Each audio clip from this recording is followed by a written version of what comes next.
When Ade left his small village outside Ibadan, he carried little more than a suitcase and a promise. He was determined to build a better future.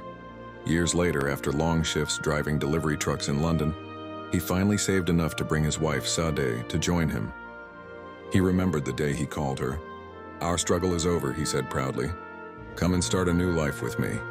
Sade arrived months later, wide-eyed at the bright lights and fast pace of the city.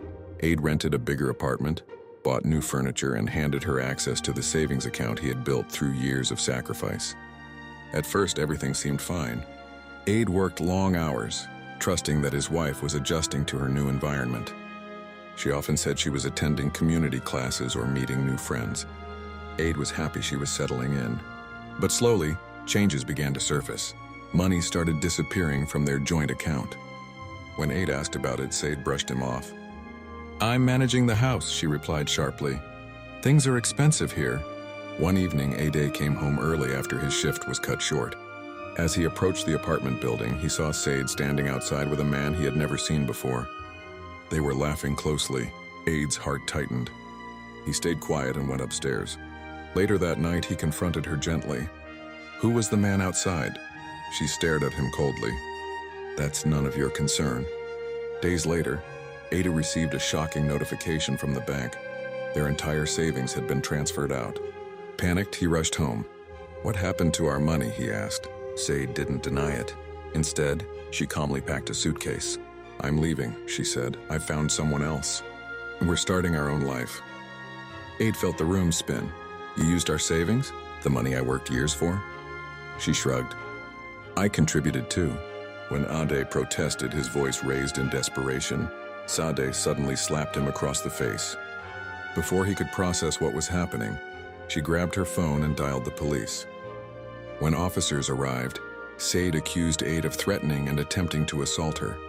Ade tried to explain, but his shock and distress made his words stumble. The officers separated them, and based on her statement and visible red marks she had placed on herself, they arrested Ade. The legal process moved quickly. Without strong representation and unfamiliar with the foreign legal system, Ade struggled to defend himself.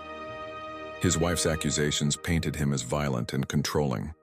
The prosecution emphasized her claims, and despite his insistence that he had done nothing wrong, the court ruled against him.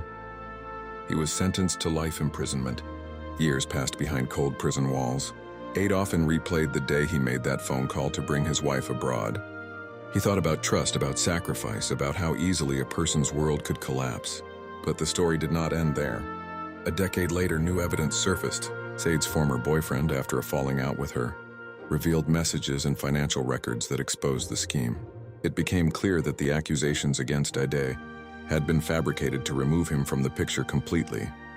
The case was reopened. After a long legal review, Ade was exonerated and released. Though the years lost could never be restored, his name was cleared.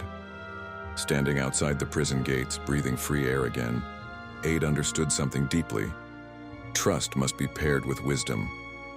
Love must never blind you to warning signs. And justice, though sometimes delayed, can still find its way. He returned home not as a broken man, but as one determined to rebuild, carefully, cautiously, and stronger than before.